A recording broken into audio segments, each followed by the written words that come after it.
Vamos dar início aos trabalhos da tarde. Então, num formato bastante informal, com o objetivo de nós debatermos alguns temas que vão ser levantados e também para permitir a participação de todos que participam, não ficar restrito à manifestação nossa aqui sobre o que vai ser debatido. Então, o objetivo desse painel, mudando um pouquinho do formato de palestras, tem mais esse espírito nosso, como comentava no início, da informalidade, tentar um modelo um pouquinho diferenciado para os nossos encontros, porque quando conversava com a desembargadora Vivian, quando nós estávamos formatando o evento, o que se percebe é que no dia a dia os eventos com palestras e os participantes só ouvindo, como é o costume, a gente já está um pouco cansado desse modelo tradicional. Então, para que a gente buscasse algo um pouquinho diferente, sem aquele modelo então de exposição com palestras e onde pudesse também não só quem foi chamado para estar aqui na frente participasse, mas como também quem veio para o encontro, porque na hora de ter que formar o grupo de palestrantes, expositores, a gente tem uma limitação, muitos a gente gostaria que viesse, mas não é possível, e então a gente, de certa forma, fica um pouquinho mais limitado. Então, para esse painel aqui, nós convidamos, que vai tratar sobre a racionalização de procedimentos dos jefes e turmas, o juiz José Antônio Savares, que é da 3ª Turma Recursal aqui do Paraná, também a juíza Ana Maria Victor Tizen, que é da 10ª Vara Federal de Porto Alegre, que é jefe civil, a doutora Daniela Toqueto Cavaleiro, que é da 3ª Turma do Rio Grande do Sul e que hoje está naquele gabinete de apoio às turmas recursais junto à COGEF, e a juíza federal Ingrid Slivak, que está na 5ª Vara Federal de Porto Alegre, e que tem também uma experiência muito importante que vai nos passar nessa questão de procedimentos depois, que é a questão da conciliação virtual, que foi hoje até bem comentado pelo representante da Caixa Econômica Federal, e que talvez nós tenhamos que fazer um pouquinho mais de algum debate em cima do procedimento e assim por diante. Bom, tem alguns assuntos que eu levantei aqui, pontuei para que a gente pudesse debater, mas outros também poderão ser trazidos e levantados. Tem um colega aqui também que vai participar, que já está inscrito nos trabalhos, que acabou nos enviando para a COGEF, quando foi pedir sugestões, muitas ideias também sobre procedimentos. Então, ele vai também fazer essa exposição também durante a participação. Então, eu iria iniciar para a nossa conversa com o Savares, e aí depois nós vamos passando, para ele falar um pouquinho sobre o que poderia ser importante na racionalização de procedimentos nas turmas, nos juizados, e mesmo a questão de eventual padronização de procedimentos. Então, puder fazer alguma explanação sobre isso, e depois nós vamos fazendo uma rodada sobre esse tema. Boa tarde aos colegas, boa tarde a todos.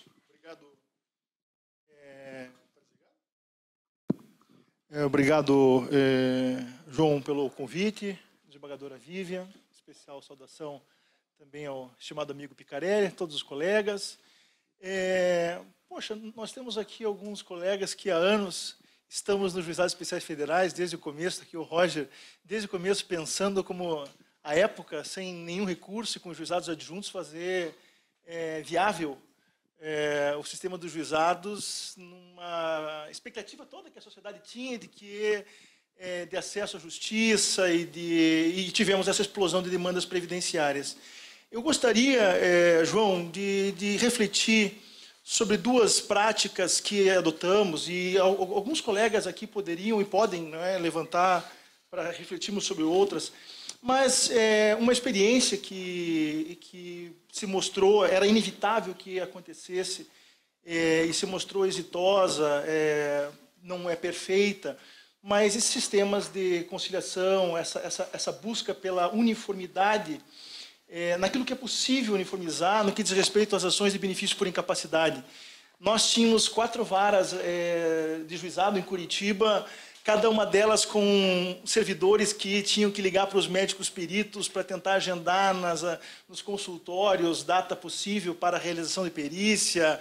Quer dizer, uma coisa feita de maneira individualizada, os recursos humanos que nós gastávamos nisso eram desproporcionais, e nós conseguimos, à época de uma gestão muito amiga dos juizados especiais federais que nós tivemos aqui na Seção Judicial do Paraná, que é do Dr. Marcelo Malucelli, e não falo porque você está aqui, falo porque, de fato, testemunhei isso, nós participamos conjuntamente da construção do SICOP, com o apoio da Corregedoria. À época, a desembargadora Vivian auxiliava a desembargadora Maria de Fátima, e instalamos, então, tiramos praticamente a fase inicial das ações previdenciárias por incapacidade de todas as varas, colocamos num núcleo, sem recursos humanos nenhum de outra vara, ou das varas, e aquele núcleo centralizou as perícias, conseguimos espaço, estrutura física, como fizemos depois em outros lugares, ou em outros locais, e também já vi em alguns lugares, mas conseguimos fazer com que as 4 varas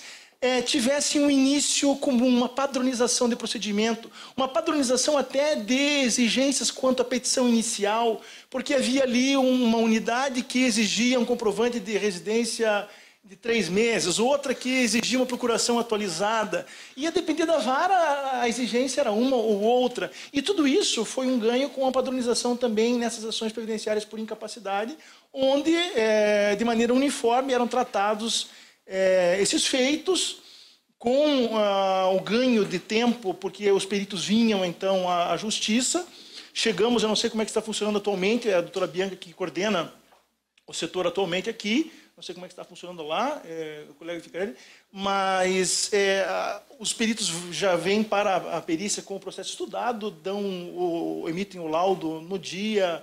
Nós tivemos um ganho de tempo muito grande. Não volto a falar, um sistema perfeito.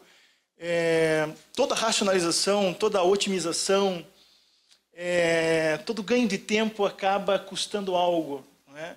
E, por vezes, também os peritos, neste embalo de fazer 8 perícias por dia e num tempo X, acabam trivializando algo que talvez fosse feito de maneira diferente, com mais tempo, fora dessa racionalidade, dessa otimização dos nossos recursos. Mas reputo, assim, uma conquista da Justiça Federal, essa que começamos em 2009, aqui na Seção Judiciária do Paraná. Enfim, sei que em Florianópolis tem ali a perícia integrada, funciona da maneira peculiar, diferenciada, né, uma outra experiência, mas essa eu colocaria assim como uma conquista que temos experimentado. Há uma outra, João, e eu vou me limitar a essas duas para começo de conversa, até para provocar os colegas, que nasceu da seguinte maneira. Eu estava no ano de 2002, no juizado especial adjunto em Ponta Grossa. Então, 2002 era o ano, 2003 era o ano de instalação dos juizados especiais federais. E eu estava ali uma época, eu me recordo disso porque nós participamos de Antônio Schenkel, participamos de um evento no CJF, e o Schenkel foi chamado para falar dos acordos que ele tinha conseguido em Blumenau, que era um fenômeno na época, porque o INSS não conciliava em lugar nenhum, e eu não sei o que ele prometeu para o pessoal lá, que eles conseguiam lá 5 mil acordos. E eu me sentia assim, poxa, e eu com 0 acordo em Ponta Grossa. 0 acordo, e não fazia questão de ter um acordo para dizer que já foi feito o acordo também. A ideia era que tivéssemos, de maneira sistematizada ali, internalizado, né, esse procedimento conciliatório. Bom, o fato é que chego eu lá numa certa altura, sozinho no gabinete, despachando uma pilha de processos, à época físicos ainda, 3.800 processos só nos juizados previdenciários, e estou lá designando a audiência, a pauta de audiência para dali 1 ano, juizados especiais federais, com audiência todos os dias, e muitos processos verificava que o INSS, nós sabemos disso, se limitava a fazer um indeferimento online ou um indeferimento formal, apesar de uma documentação juntada pelo segurado ou pelo dependente, o INSS indeferia porque entendia insuficiente a prova material, não dava um passo para a instrução do processo administrativo, para o oitiva de testemunhas, e aquilo estava subvertendo, na verdade, a ordem das coisas, né? Estava havendo uma judicialização excessiva. E aí fiz uma reunião com gerência executiva do INSS, procurador-chefe do INSS, e disse, olha, me veio isso no final de tarde ali, já tínhamos feito vários mutirões, participava o colega Danilo à época, a Pepita, que não sei se está aqui, Pepita, participava desses mutirões, fazíamos 80 audiências de instrução e julgamento num dia, com juízes de fora para auxiliar, porque Ponta Grossa sempre foi uma cidade, falávamos agora, antes do retorno, né, do volume que ainda representa Ponta Grossa, mas depois de todos esses mutirões, isso está errado, porque há uma judicialização excessiva. E esses processos administrativos, alguns eram processos de fachada. O INSS, na verdade, não dava trânsito à postulação do segurado e indeferia e dirigia, fazia o segurado se dirigir à justiça. E então, chamei ali esse pessoal e disse, olha, vocês vão ocupar a cadeira que é de vocês e eu vou ocupar a minha. E esses processos administrativos eu estou considerando nulos, vou anular, vou determinar a reabertura desses processos administrativos. Vai ser produzida a prova pessoal que tiver que ser produzida, mediante a justificação administrativa. Dava diretrizes já consagradas pela jurisprudência para que na reabertura do processo administrativo fossem elas observadas pelo INSS e, na hipótese de alteração da postura administrativa, com acolhimento da pretensão do segurado, que o INSS concedesse administrativamente o feito e, mediante complemento positivo, realizasse o pagamento das diferenças. Esse foi o acordo, saímos com essa entabulação dali, e ali, posso assegurar, porque depois eu acabei compartilhando com vários outros colegas na região e fora, ali foi criada essa ideia de racionalização dos processos, em que nem tudo o que está na justiça deveria ali ser processado. Algumas coisas deveriam ser retornadas ao INSS para que houvesse, de fato, a tutela administrativa. Ocorre que, à época, em alguns casos, nós tínhamos êxito, o processo se extinguia com a concordância do INSS, com a concessão do benefício. A maioria dos processos não, havia ainda a persistência do indeferimento administrativo, mas a prova pessoal, em princípio, e aqui vai um dado, a prova pessoal, em princípio, estava já concluída. Mas em todos os processos, em cada um dos processos, havia designação de audiência para a tomada do depoimento pessoal da parte autora, para eventual olhada sobre uma contradição ou ambiguidade da prova colhida na esfera administrativa. Facultava-se o advogado, também mediante acordo com o INSS, a fazer reperguntas na justificação administrativa, de maneira a ampliar ou contraditória.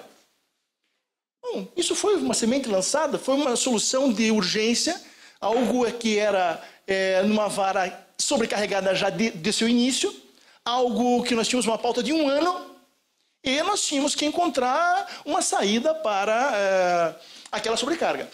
E a minha reflexão nesse momento, nesse encontro nosso, é que hoje, passados 10 anos daquele tempo, 10 anos de quando, então, as primeiras justificações administrativas foram determinadas por ordem judicial, 10 anos já se passaram, muita coisa mudou.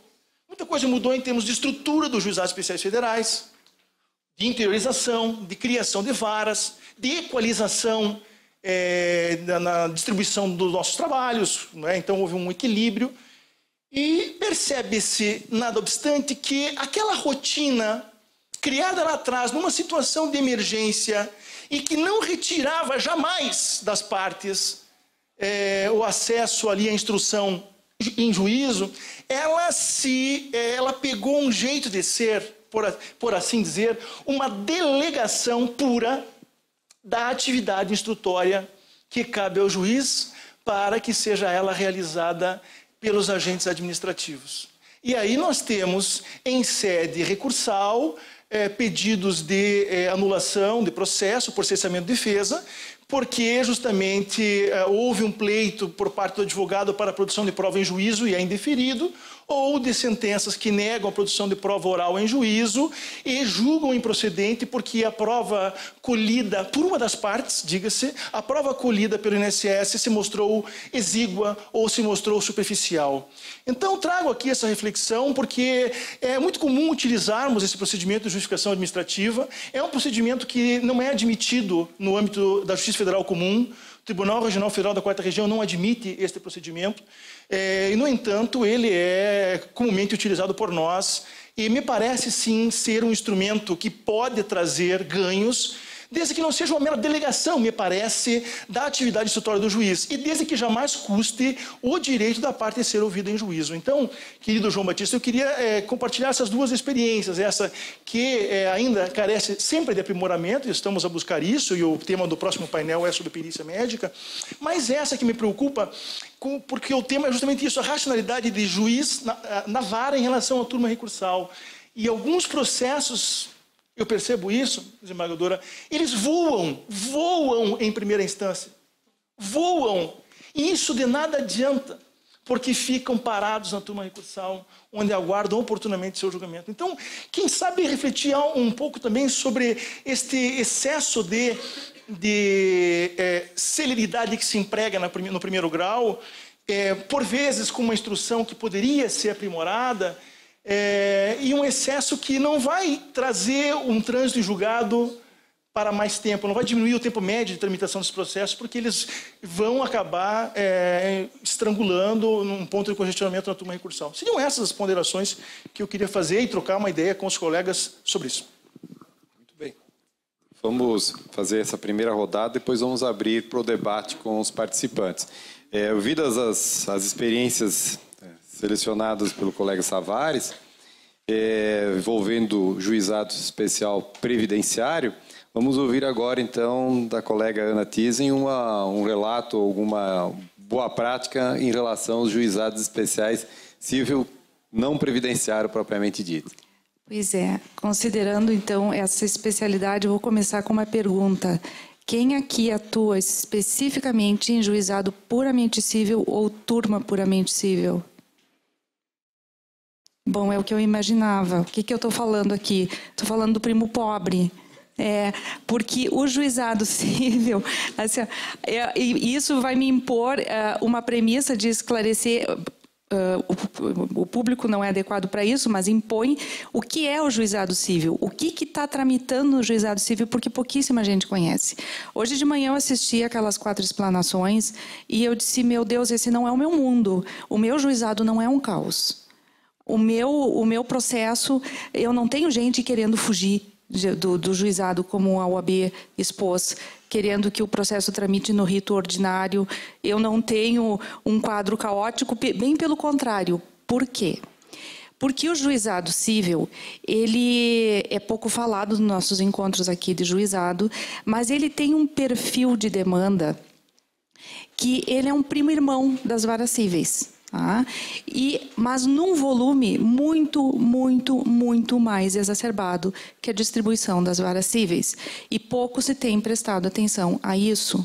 Nós tivemos em Porto Alegre, numa época eu fiz um estudo, a distribuição dos juizados era quintuplicada em relação às varas cíveis, a tal ponto que 2 varas de juizado civil respondiam por 65% de toda a distribuição civil de Porto Alegre, considerando 6 varas cíveis, SFH, 2 tributárias e ambiental.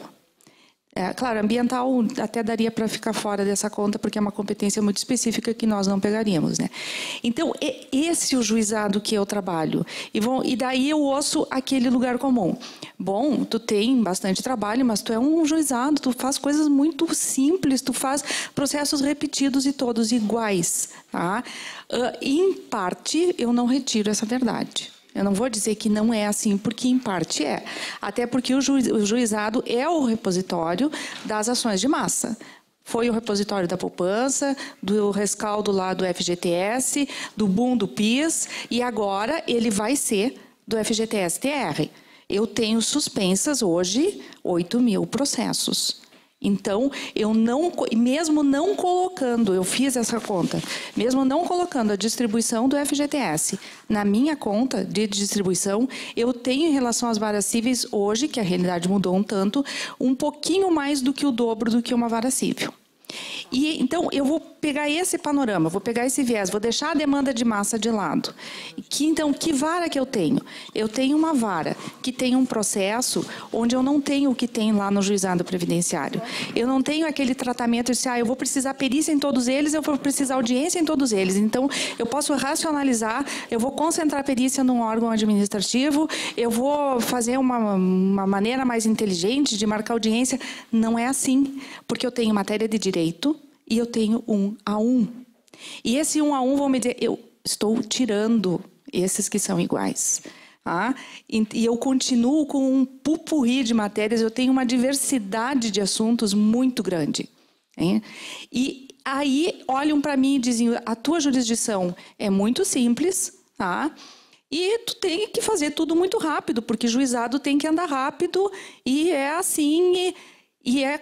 Como lidar com essa realidade? É assim que eu me vejo, com um processo que é muito variado, que é tratado de 1 a 1 e que eu tenho que me dedicar quase que individualmente. Espero aí que a turma recursal, que é aliás, fazer um parênteses.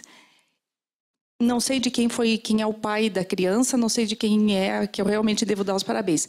Mas uma das melhores iniciativas ultimamente foi a especialização de turma. A especialização de turma civil trouxe um ganho imenso para o juizado, em termos de juizado civil, porque eu acho que o juiz consegue se focar melhor, enfim, isso foi excelente. Então, eu não tenho como partilhar com vocês, voltando para aquela minha realidade posta como ela é, eu não tenho como partilhar a prática X, a prática Y, não tenho nada tirado da cartola. O que eu vejo assim, que daí eu tenho na mão, eu não preciso... Se esse processo é um processo que tem matéria de direito e que é um processo individualizado, eu já tenho o mecanismo legal. E aí eu tenho que olhar para esse processo com exatamente aquilo que a lei do juizado me permite. Eu tenho que olhar para um processo de inicial, contestação e sentença. Eu não posso ter desvios, eu não tenho por que ficar dando vista, e eu vejo que muitas vezes as coisas se perdem. Eu tenho que exigir do autor toda a documentação, e aí no início dos juizados nós tivemos aquela prática assim, que o advogado lançava o pedido, tá? E com uma certa dificuldade tu tinha meio que dar uma interpretada, e o réu traz todo o documento, porque o artigo 11 manda o réu trazer o documento. Então, o que eu posso relatar para vocês, o que eu posso partilhar, o que a gente pode conversar, é a prática que eu adoto. É uma coisa limpa. Inicial, tu tem que trazer tudo. Tá? Tudo que estiver a teu alcance. Claro que aquilo que o réu tiver que trazer, que eventualmente não possa disponibilizar. Então, eu exijo tudo, e aí esse é um momento, e assim, e aí, infelizmente, assim, eu não sei se feliz ou infelizmente, mas o meu processo voa. Apesar de ele ser um processo individualizado, até porque é matéria de fato na grande maioria, de direito, aliás. Né? Se fosse matéria de fato, talvez não tanto. Mas ele voa. Bom, ele tranca na turma recursal, aí vamos deixar para o pessoal da turma conversar depois. Né? Mas ele voa porque eu consigo assim, eu concentro. Autor, tu tem a obrigação de trazer isso, isso e isso. Aí, um dos meus pontos cruciais da vara é o despacho inicial. A tal ponto que esse servidor que despacha está constantemente conversando comigo, porque ele despacha pensando na sentença. Tudo que eu for precisar para fazer a conta, e depois eu adoto uma outra prática. Esse meu processo, depois de manda emendar inicial, traz tudo que precisa, eu só vou tomar conhecimento dele na sentença, porque ele não anda nem por ato. Ele até anda por ato, porque às vezes o servidor dá uma... Ele vai por evento. É o evento, citação, evento, remessa à contadoria. E aí vem um outro ponto crítico. O pessoal diz, tu não despacha instruindo a contadoria. Faço isso. não por despacho, não por ato. Eu chamo o contador e talvez eu possa fazer isso porque Porto Alegre tem 2 varas de juizado civil e eu tenho 1 ou 2 pessoas na contadoria fazendo conta para juizado. Eu chamo e converso com eles e digo assim, olha, o meu entendimento é esse é assim, eu decidi de tal maneira por conta disso e juntos nós conversamos e ele inclusive me diz, mas para fazer isso que a senhora quer, eu preciso tal documento, eu preciso tal providência. E aí a gente tem essa troca permanente, a tal ponto de, às vezes, o servidor da contadoria está lá dentro da vara, conversando com os servidores e mostrando como fazer a conta. E aí, simplesmente, o processo vai por remessa para a contadoria e volta concluso para a sentença. E aí, claro, aí eu não vou negar, o gargalo é a sentença. Né? E aí eu não tenho também uma fórmula mágica, eu não tenho uma boa prática para partilhar, no sentido de dizer, aí eu tenho, Vivian, eu quero mais funções afetas ao gabinete. Assim, ó, não tem muita mágica para fazer nesse momento, né? Infelizmente é onde e porque teria uma mágica se eu tivesse sempre só ação de massa, porque aí eu consigo fazer uma linha de produção como a gente já fez, né? No PIS, uma distribuição de 1.000 e pouco por mês. A gente monta uma fórmula e vai. Mas quando tu tem que fazer 1 a 1, aí a coisa fica mais difícil. E para fazer com esse gargalo não seja assim tão exprimido, tem muita coisa que tu filtra lá no início, porque o juizado civil se presta, não sei se lá no previdenciário a realidade é essa, mas nós temos muitas demandas temerárias. Essa história, assim, ó, de você não paga custas, você não paga honorários, pede assistência judiciária. Mas, gente, tem cada aventura jurídica. Eu fiz há 2 semanas uma audiência que o menino entrou na freeway lotada, 8 da manhã, simplesmente lotada. Ele achou que ele estava com pressa, então ele foi a 130 quilômetros pelo acostamento. Não bastasse por um acostamento a 130 quilômetros, ele fez um X e foi para o outro acostamento. Enfim, não matou metade, 50 pessoas por um detalhe. Ele pediu dano moral, porque a polícia abordou ele. A polícia não poderia ter abordado ele, imagina. Ele não é um criminoso. E ele me veio na audiência e disse assim, eu digo, mas tu fez isso? Fiz sim, doutora. Mas a senhora veja, a polícia tem que me tratar com urbanidade. Mas ele estava a 130 quilômetros numa estrada congestionadíssima. Então, assim, o juizado se presta a umas coisas que... E esse filtro a gente tem que fazer lá na inicial. E dá para fazer o filtro, se eu não tenho custas, eu posso fazer o filtro pela assistência judiciária. Eu tive resistência em fazer isso dá trabalho, porque tem que ir lá e olhar o documento, mas eu tenho indeferido assistência judiciária. Não tem efeito na primeira instância, porque não teria custas de qualquer maneira. Tá? Mas pode ter efeito, até para vocês na turma, talvez essa seja uma medida de uma sugestão que talvez filtre um pouco do trabalho da turma. Porque tem muita coisa que a pessoa pensa, eu não sei se vai dar ou se não vai dar. Mas se não der, também não perco nada. Né? E vai lá e lança aquilo. Dano moral, então, é uma coisa assim, abismante. Né? Pode, sim, claro. Vai ter oportunidade, só uma...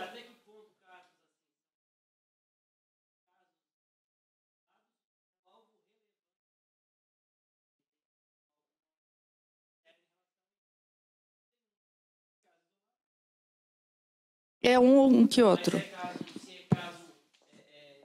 Generalizado, um percentual razoável? É um percentual razoável. De demanda temerária no juizado existe um percentual razoável. Eu concordo. Só que assim, a gente sempre trata como caso isolado e não toma providência nenhuma. E isso toma um tempo danado nas ações de quem realmente precisa ser analisado. Então, que sugestão que eu te dou assim, ó, eu estou falando isso porque eu venci uma resistência pessoal e eu acho que, eu não sei se a gente todos nós temos uma formação assim mais formalista, enfim, controla a assistência judiciária e eu indefiro inicial. Eu tinha muita resistência em fazer isso no início. Indefiro inicial. Olha, tem pedido que não dá para entender, tem pedido estapafúrdio e simplesmente é um caminho. É um caminho. Mas assim, nós podemos trocar mais ideias aqui. Eu tenho um outro exemplo também. O cidadão foi no domingão de verão para a praia com a família. Na volta, chuva de verão, bateu na rodovia, na mureta. Né? Tinha bebido. Tentou enganar o policial rodoviário, botar o genro como motorista. O policial desconfiou. respondeu por termo circunstanciado, pagou a cesta básica lá na comarca estadual e veio para a Justiça Federal pedir indenização por dano moral porque o DENIT tinha que evitar que ele aquaplanasse e batesse. A culpa foi do... Sim, aquaplanagem eu tenho diversas. E aí a gente condena a litigância de má-fé. Não, concede Não, a gente concede, aplica a multa, né, ressalvando que não está alcançada pela litigância de má-fé, mas vai a turma lá e revoga. Então, assim, ó, eu acho bom, por isso que, assim, ó, talvez pegue um espectro... E revogou, e nesse meu caso, revogou. Quer dizer, a gente não faz nada contra a lei de temerária, na verdade... Tá bom. Pois é, então tá, eu já estou me alongando. Apenas uma opinião. Tá. Quer concluir? Não, só vou concluir que só tem duas coisas que eu acho que a gente pode discutir aqui. Documentos para pedir da Caixa Econômica Federal. Eu não sei se a dificuldade é minha ou se todo mundo tem essa dificuldade. Tá? Às vezes, assim, ó, eu já tive que dizer da sentença assim, ó, eu pressuponho que o conteúdo do contrato seja este, e com essa pressuposição eu julgo, porque eu não consegui o contrato. Então, eu acho que está precisando uma conversa institucional. O comportamento da Caixa no processo está dificultando demais o andamento dos processos no juizado. Esse é um pedido que eu deixo aqui, então, como ponto final. Obrigado, Ana, pela sua participação. Viu que provocou o debate muito grande. A questão do juizado civil tem muito adjunto, na verdade. O interior todo tem uma demanda. E as turmas recursais têm um volume muito grande de processos vindo do juizado civil. Tanto é que houve especialização agora também no Paraná, está vendo? A partir agora de outubro, não é verdade? Então, acabou... Por primeiro lugar, ocorreu lá em Santa Catarina. Aí depois o Rio Grande do Sul acabou também vindo a especializar esse ano e agora também o Paraná. E parece que o próximo passo seria dentro da própria turma regional, que nós estamos debatendo agora nesse momento, a uniformização de jurisprudência, ela ser a uniformização pelos juízes que participam de turma civil, então uma uniformização só da matéria civil, pelos juízes que estão em turma civil, e a uniformização em previdenciário pelos juízes que estão nas turmas previdenciário. Então, a própria turma regional faria uma sessão só para o cível com os 3 presidentes das turmas cíveis e uma outra sessão, então, só para a matéria previdenciária com os presidentes das outras 9 turmas previdenciárias que tem na região. Então, matéria que prova de que o cível está criando seu espaço, está, aos poucos, também tomando essa... e não só o previdenciário no juizado. Ligado ao assunto também de turmas recursais, aproveitando então essa experiência, a Daniela vai nos falar um pouquinho sobre uma experiência nova que é realmente voltada à racionalização de procedimentos, que foi a criação do Gabinete de Apoio às Turmas Recursais, que através da Resolução 27 de março de 2014, retirando das presidências das turmas a admissibilidade dos incidentes de uniformização e também do recurso extraordinário, e concentrando na figura de um juiz federal, que no caso quem está exercendo essa função é a Daniela, e que vai nos, então, relatar como é que está sendo essa experiência, porque nós tínhamos pulverizado essa admissibilidade. A partir, então, dessa experiência, que foi agora sendo adotado a partir de março, que foi a resolução, nós temos um outro contexto. Então, nós vamos ver qual o reflexo que isso está gerando. Então, a Daniela vai poder nos relatar essa experiência. Obrigada. Boa tarde. Antes de começar a falar da admissibilidade, até complementando a conversa dos colegas, eu vejo que, de uma maneira geral, assim, agora eu estou podendo ter uma visão assim, bastante geral da 4ª região, o juizado, ele vem sempre criando tentando vencer a falta de estrutura dele, sempre tentando resolver, ou com essa questão da justificação administrativa, né? A gente está sempre achando fórmulas para suprir a nossa falta de estrutura. Então, na verdade, o problema maior mesmo dos juizados é que o tribunal teria que ter um olhar, eu acho, mais generoso para os juizados, né? E isso aqui no juízo de admissibilidade ficou bastante evidente, porque a gente tem um trabalho que é muito semelhante ao da vice-presidência do tribunal, né? E quando eu comecei ali, a gente estava bem aquém, né? Ainda estamos, né? De tudo que eles têm disponível lá na vice-presidência. E, para vocês terem uma ideia, quando eu começou, então, dia 2 de maio, quando começou dia 2 de maio, nós encontramos ali, ó, da turma recursal das turmas do Rio Grande do Sul, eram 15.660 processos conclusos, tá? O mais antigo estava em 31 de janeiro de 2013.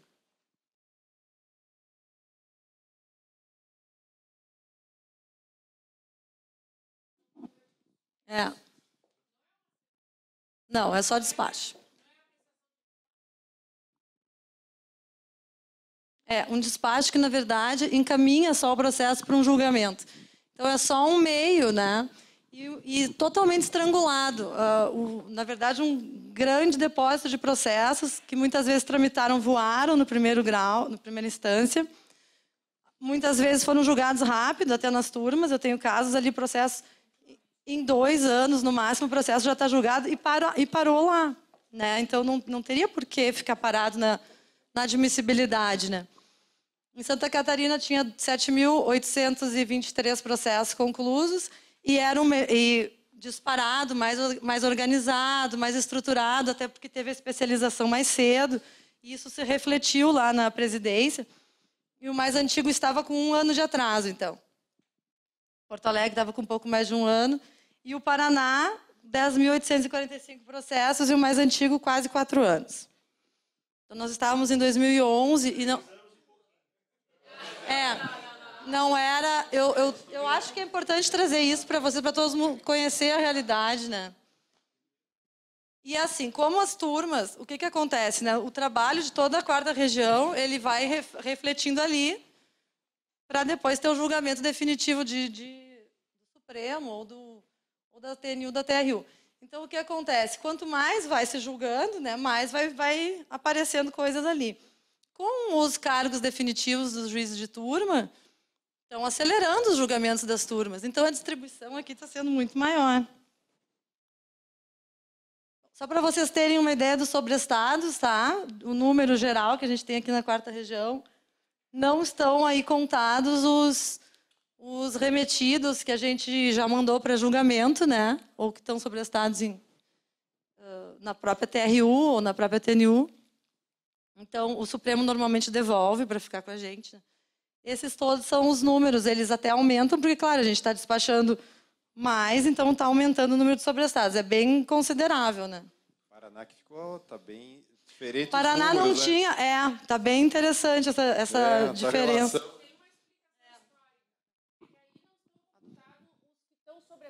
Com o relator. É apenas Isso. o que está Tá já na presidência após julgamento de turma recursal. E o Paraná, há muito tempo, tinha a praxe, ainda continua, que quando vocês remetem o processo para a turma, eles sobrestam antes do julgamento na turma recursal. Santa Catarina e o Paraná não.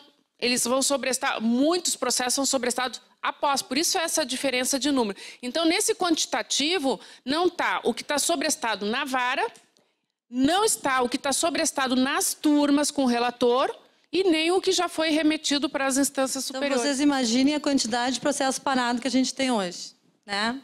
Não, é só para dando o total na 4ª região, só para vocês terem uma ideia da dimensão, porque qual é a minha preocupação junto com a Daniela, é que o juiz trabalha no seu gabinete, ele conhece a sua vara, ele não sabe, não tem conhecimento do todo. Geral. Pois bem, só para vocês terem uma ideia, a vice-presidência do tribunal tem hoje aproximadamente 60 mil recursos sobrestados, por repercussão geral e o repetitivo.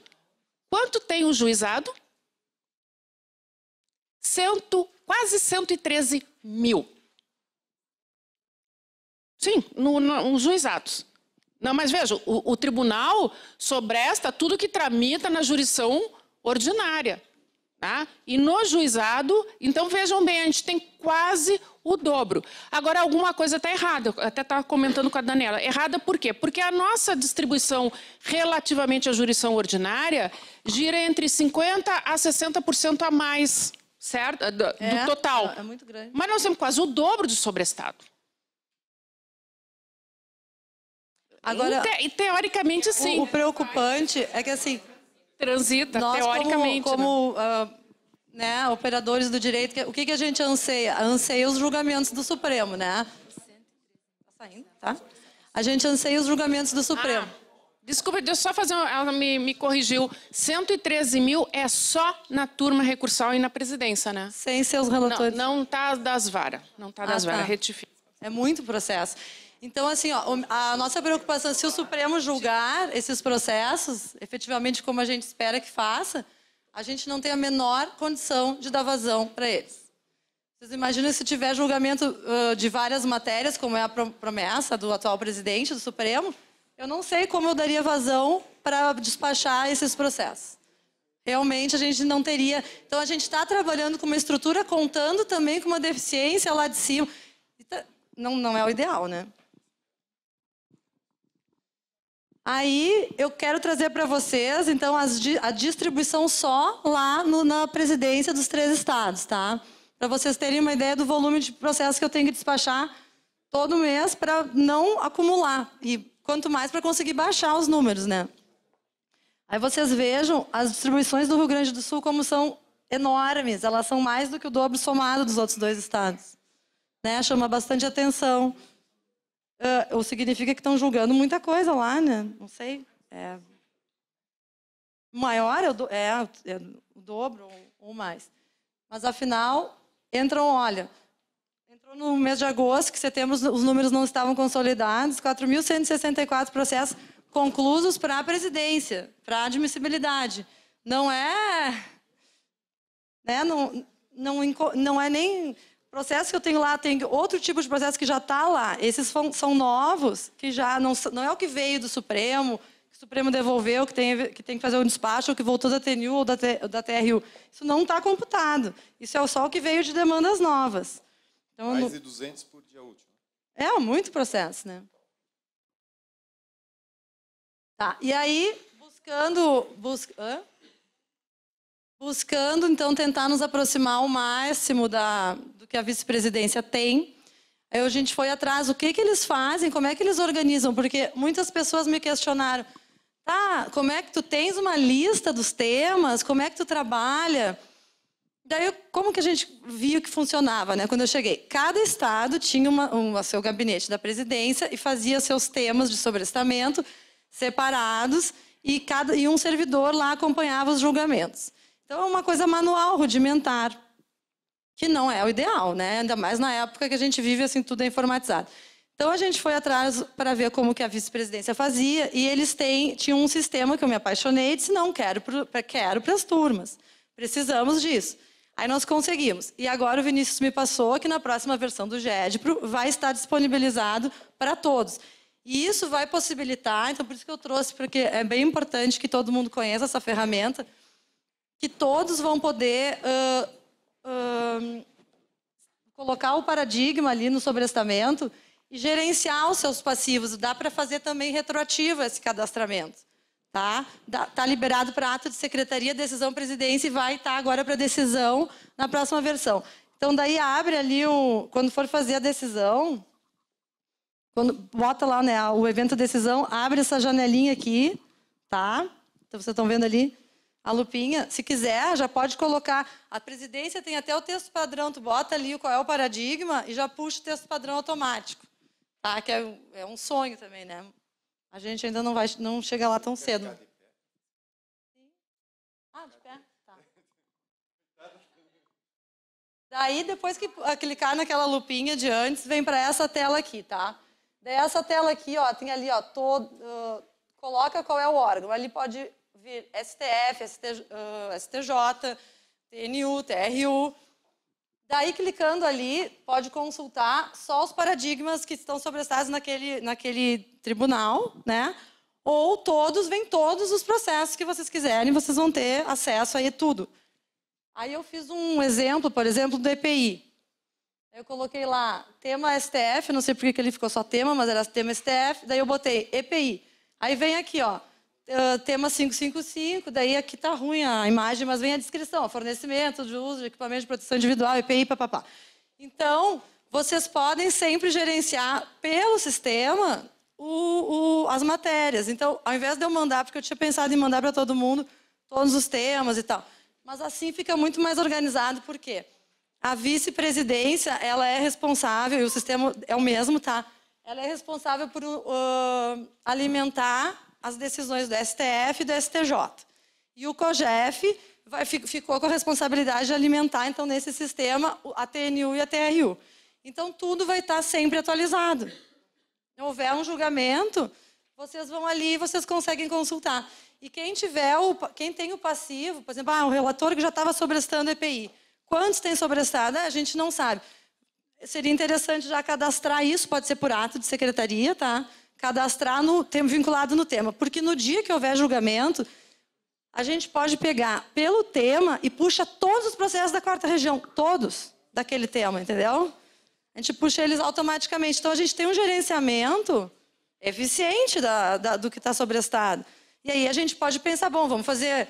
Como é que nós vamos dar vazão para despachar esses processos que estão, né, o EPI, por exemplo, se terminasse o julgamento. Tem muita coisa sobrestada, como é que nós ia fazer? Seria dessa forma.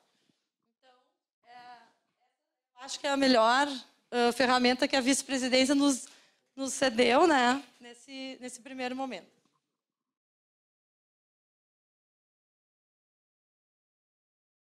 E aí eu trouxe alguns temas para discutir com vocês que me chamaram a atenção nesses primeiros meses, né, de trabalho, que não é fácil, é um trabalho pesado, vocês viram ali o número de processos que tem que ser despachado, compara uma vara pesada. Não tem sentença, não tem voto, mas é assim, consome bastante a gente e tem a questão das tutelas, né? Então, um dos assuntos que eu queria trazer para vocês é assim, antes de eu chegar ali nesse gabinete, eu não tinha noção das coisas como elas são tão gerais. Os presidentes todos, né, Antônio, todos fizeram um trabalho muito legal, dentro do que era possível fazer, né? Só que não tinham essa visão total, porque o que aparecia? Era determinada matéria para determinado estado, né? E ali vem tudo. Começam a aparecer situações que tu vê, aqui está muito parecido, tem como gerenciar de uma maneira mais geral. Mas, assim, por que a gente não repensa essa questão de fazer o cumprimento do julgado desde o voto do relator? Tá? Porque o que acontece? O processo está ali na presidência, está parado, está há anos ali. Vocês viram o tempo que eles ficam parados. Só que, às vezes, a discussão é um periodinho de EPI. Por exemplo, de 97 a 2003 tem bastante. Então, o que acontece? Todo aquele tempo rural, por exemplo, que estava no processo, todo aquele tempo anterior, que tinha sido já julgado e incontroverso, aquilo sequer foi anotado para a pessoa. E a pessoa segue trabalhando e pode se aposentar, independente do julgamento do processo. Então, é muito importante a gente ter essa sensibilidade. Correção monetária, eu estou dando tutela em todos os processos. Porque eles recorrem só disso. Então, quer dizer, a matéria em si ele tem direito. Então, já manda fazer implementar o benefício, né? Na verdade, assim, olha, para analisar o pedido do INSS, primeiro tu me mostra que tu cumpriu, porque tu só está recorrendo disso, sabe? Então, são coisas que a gente tem que começar a ter mais sensibilidade, porque nós estamos de simples, não tem nada juizado, apesar de ser orientado pelo princípio da simplicidade, e de célere, gente, também não tem nada. O que está célere aqui, sabe? Talvez no primeiro grau. Mas assim, a gente não pode mais ficar se escondendo naquele argumento assim, não vou dar tutela porque a celeridade do juizado impede... Não é a realidade. Eu pego pessoas angustiadas ali muito tempo. Então, assim, e é muito, muito grande o número de pedidos e histórias assim que eles vêm trazendo. E daí tu vê, não, isso aqui já podia ter sido implementado há um tempão, né? A gente tem que... Só que são coisas que eu, por exemplo, estava na relatoria, também não me dava conta. Né? Que talvez fosse melhor julgar o processo antes de sobrestar, para ele ter também um julgamento e um controverso, para mandar aplicar o julgado, cumprir o julgado no 461, não esperar um pedido, dá para fazer isso de ofício.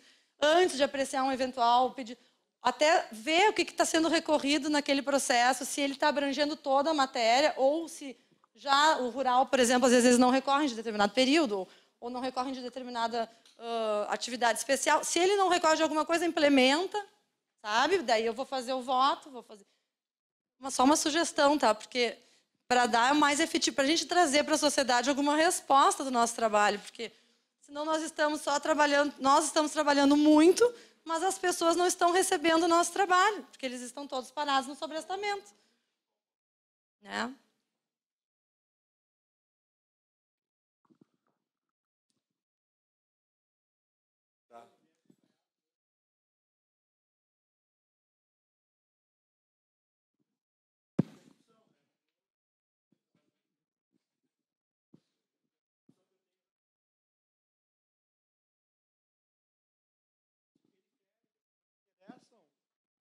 Não tem nada a ver com mérito, então, né? Nossos processos sobem para discutir TR.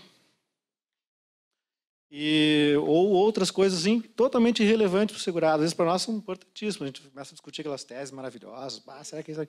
Mas para a pessoa não interessa absolutamente nada.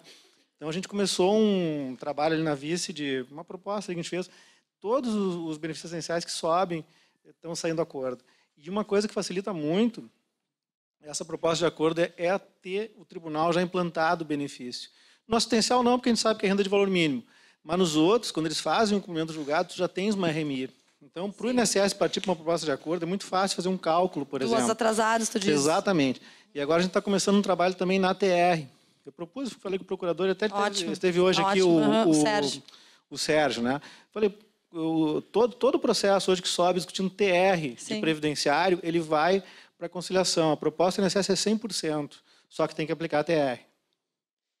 Tá? Se eu te perguntar para o segurado lá na base, lá no o que ele quer, né? O que ele quer? Se ele quer saber se é TR ou NPC, ou se vão pagar 100% do TR, eu tenho certeza que ele vai querer esses 100% aí calculadinhos. Né? Me parece que essa análise, às vezes, ela fica prejudicada até pelo volume que vocês têm. Né? Não vão crescer, com certeza. Mas talvez assim alguma estratégia nesse sentido, de conciliação mesmo, de olhar essas coisas que tu falaste. Às vezes é um tempinho de EPI ali que... Isso é um pequeno cuidado, mas que faz toda a diferença na efetividade da jurisdição. Exatamente. São processos às vezes, que estão subindo, estão entupindo lá os tribunais superiores, não precisavam estar lá. E aí eles estão parados, apesar de terem N situações, o que me angustia muito ali é ver que, como a gente tem esse anseio de fazer rápido, a gente vai fazendo...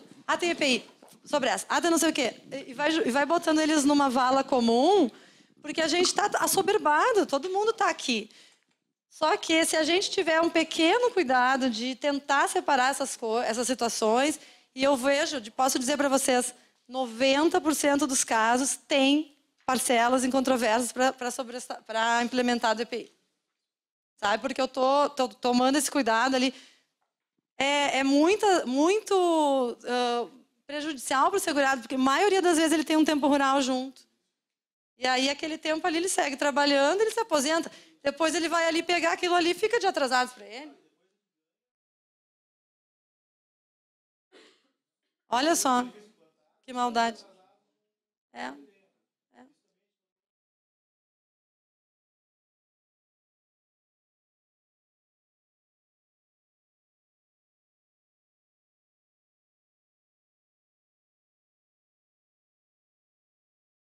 Eu acho também que ela tem um outro caráter benéfico. Nós estamos só entre juízes, né? Nesse momento, né? Eu acho que ela tem um caráter benéfico também porque ela evita um pouco de recurso procrastinatório, assim, sabe? Porque já está pagando mesmo. E tem muito também, né? Então, a gente, principalmente embargos, né? Incrível quanto tem embargos, né? Então, eu até estava falando comentei com a doutora Vívia, seria interessante os relatores da TNU quem sabe, suscitar uma questão de ordem para que a TNU dissesse numa questão de... Imagina que benefício que seria para a tramitação, no mínimo 1 ano. Uma questão de ordem dizendo assim, repetindo a lei 9.099, que não precisa embaixo de declaração para questionar a matéria. Tá? E aí, se a TNU... Pois é. Isso já tem duas questões de ordem nessa matéria. É uma questão muito debatida, que levantaste isso. Primeiro, a questão de necessitar ou não de embargos. a TNU entende necessários embargos de declaração quando a turma não apreciou a matéria, porque vem muitos pedidos de uniformização sobre temas que a turma recursal não se manifestou sobre aquele tema. E a parte recorreu, apontou aquele tema, ou nada disso sobre aquilo. Então, o que a TNU entende? Que quando a parte já levantou e a turma recursal não se manifestou, então a parte tinha que entrar com embargos de declaração para que a turma se manifestasse sobre aquela tese jurídica. Enquanto, e aí, quando julgar os embargos, julgar de forma genérica, não entrando dizendo que dá para o pré-questionado ou que a matéria já teria sido apreciada e não dizer nada, então a turma nacional tem entendido que isso é suficiente para o pré-questionamento, para conhecimento da tese que vai ser uniformizada. Por quê?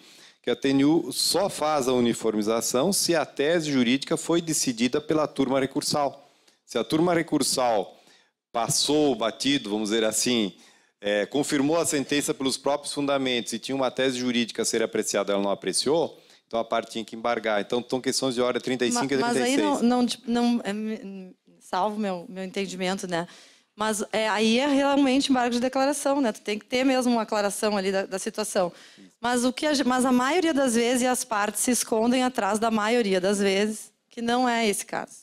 A maioria dos casos são só mesmo procrastinatórios. Eu acho que a sensação que eu tenho ali é que os embargos de declaração entram na contagem do prazo deles para os outros recursos. E aí eles interpõem eles para calcular isso aí. Eu entendi. Talvez fosse uma outra questão de ordem para dizer então, que é dispensável embargo de declaração quando a turma recursal se manifestou sobre o tema.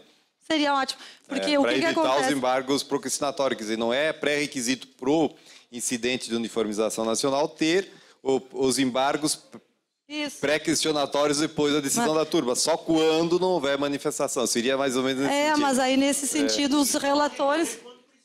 Também. Não, mas os relatores... Eu entendi. Savares, os relatores poderiam aplicar multa nesses casos de embargos, tendo essa questão de ordem. E aí, com certeza, diminuiria... Porque, assim, a tramitação dos processos atrasa muito. Não é um embargo. Vem assim, às vezes eu vou procurar o voto para ver qual era a matéria, se tem que ter retratação ou não.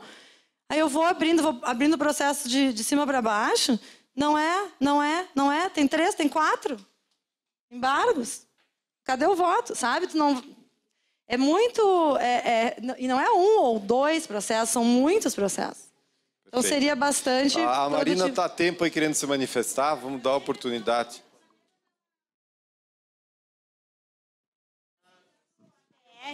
Naquela configuração anterior do entendimento das turmas, de que seria a remuneração integral da poupança, com juros capitalizados e tal?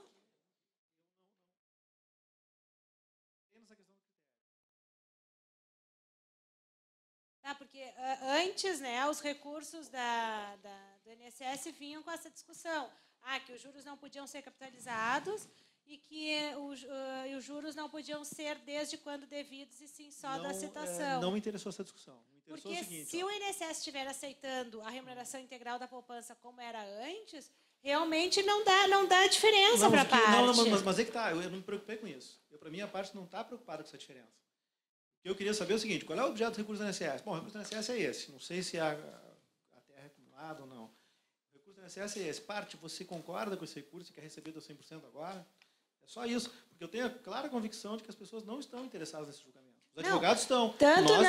Nem os advogados. Eu vou dizer, Picarelli, que em Criciúma eles pediam para eu não decidir de uma determinada forma, porque dava recurso exclusivamente dessa matéria. Mas eu só fiz a pergunta para a gente saber assim, exatamente quais são os termos, porque mais uma forma de nós fundamentarmos na eventual desinteresse da parte de ficar aguardando isso, porque a diferença não vai ter, entende? Eu acho que vai ser até muito pequena. Eu não cheguei a ver. Porque assim, não deu tempo de descer nesse detalhe. O Zandaná comentou que lá na turma deles não estão recorrendo, né? E até a remuneração integral da poupança, como se dava antes. Não, viu? A gente partiu do pressuposto de que aquela discussão não interessa.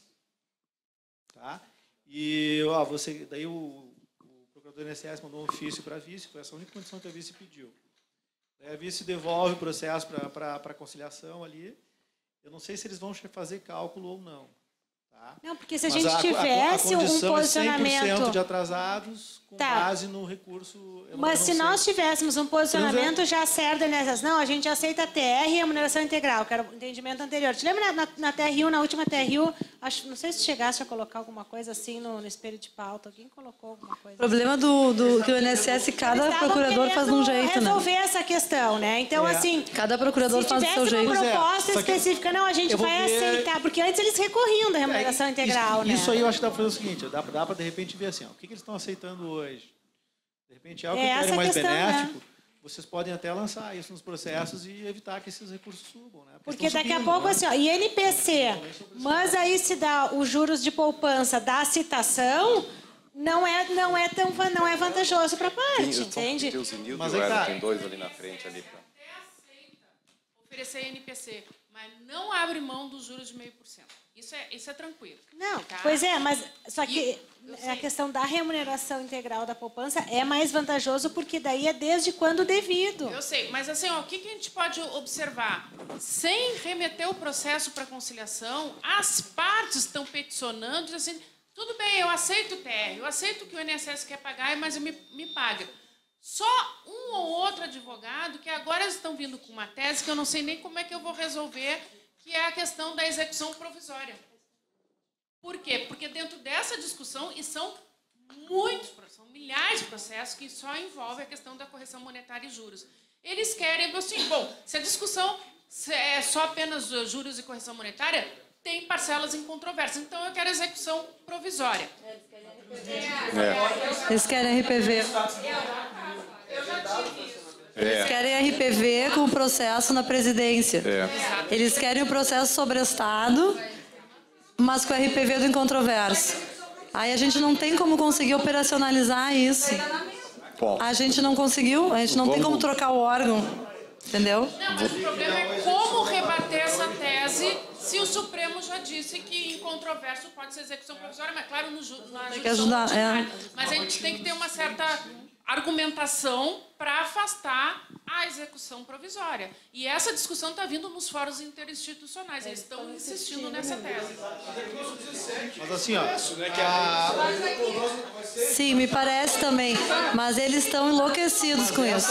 Eles querem... Mas a execução provisória é em primeiro grau. Tá. Sim, justamente, só que o processo ainda está, muitas vezes, sobrestado. Não, ele tem que propor uma execução provisória. Vamos prosseguir. O Zenildo está pedindo a palavra já faz bastante tempo.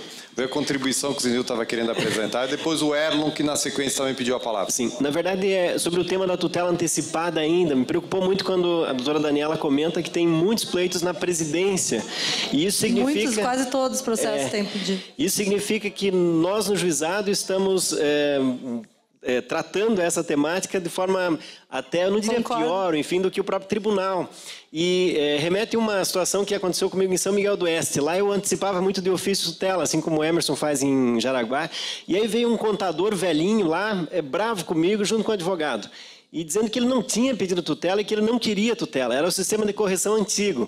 E que o dinheiro dos atrasados ele ia colocar na poupança, que renderia menos da metade do que renderia se ele ficasse com o bolo dos atrasados para receber depois. E me chamou muito a atenção, porque a gente se matava lá trabalhando um monte para conseguir resolver rápido e ele não queria. Agora, a questão não é esse caso isoladíssimo do senhor velhinho simpático lá, contador de São Miguel. O caso é que os advogados não querem. Os advogados não querem antecipação de tutela porque o contrato de honorários é com base nos atrasados e quanto maior a demora, muito melhor em termos de renda.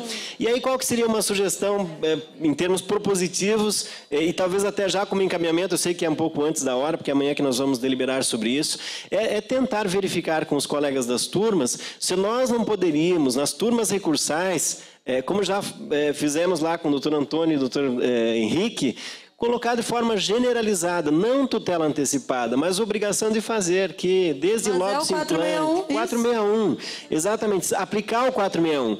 O Emerson e vários colegas têm feito isso no próprio GEF. Por quê? Porque isso diz respeito à sistemática de processamento dos recursos que não tem efeito suspensivo. Eu acho isso genial. Só que, infelizmente, nós ainda não temos conseguido aplicar com essa abrangência. Mas nas turmas, eu não vejo problema algum que toda e qualquer decisão de turma já conste essa obrigação de fazer. Não é tutela antecipada. Isso liberaria... Tutela específica, não é claro, tutela específica. Isso liberaria a presidência, o gabinete da doutora Daniela. Isso evitaria que o advogado triplicasse a sua renda em relação ao próprio segurado e garantiria o acesso à justiça tão almejado num tempo muito mais oportuno. Não só para loas e benefício por incapacidade, mas eu acho que nós podemos generalizar, ou seja, colocar o ônus do tempo para outra parte que é a responsável pelo recurso, muitas vezes. Então, essa seria uma proposta de encaminhamento nesse tema, especificamente da tutela de urgência, e trazendo como reflexão a quem interessa essa demora. Porque, apesar de ter alguns advogados que pedem, eu tenho certeza que a maioria não pede porque tem interesse em engordar os seus honorários. Desculpe até o tom de desabafo, mas é por uma preocupação mesmo com a efetividade. Mas, às vezes, não é nem questão só dos honorários. O próprio INSS quer protelar ao máximo o processo, em muitos casos. Pelo que nós recordamos lá da turma recursal, o doutor Antônio talvez possa até explicar melhor. Eu não recordo de ter incidentes dessas determinações, que era um parágrafo que nós, os 3 juízes, padronizamos. Eles não apresentavam insurgência com relação a esse tópico do voto, pelo que me consta. Então, eu creio que o INSS nem vai questionar essa determinação que já acontece no tribunal de forma generalizada. Já é praxe no tribunal. Eles não questionam, mas eles também não implementam. Que me parece que o sistema determinaria por si só que o INSS implementasse, cumprisse o julgado, né?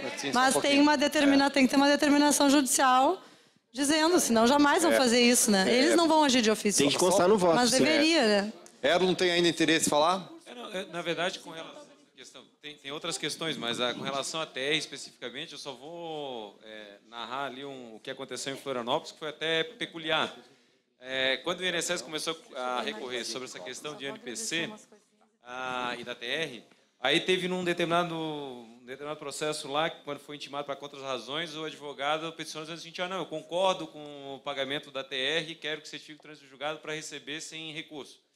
Aí, deferimos naquele processo, aí a Eliana e eu conversando, disse, vamos fazer o seguinte, vamos intimar, toda vez que houver recurso do INSS, vamos intimar a parte a contrária para que ela diga se ela não prefere concordar, porque é mínima a diferença.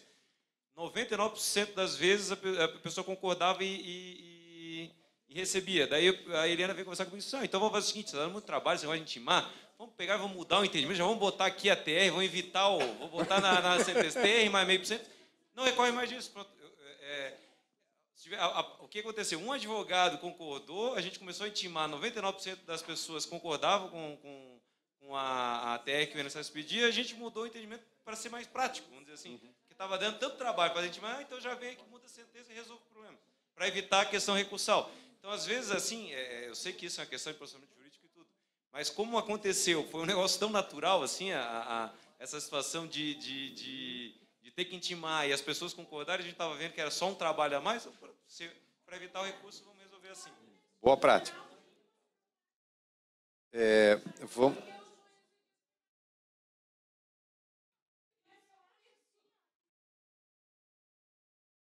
Acordo entre os representantes da OAB e os representantes do INSS, né? Não é que vai ser obrigatório, mas tipo assim, então assim vocês... Claro que os advogados não vão poder falar em nome de todos, mas assim, eu acho que isso resolveria um bom percentual das nossas ações.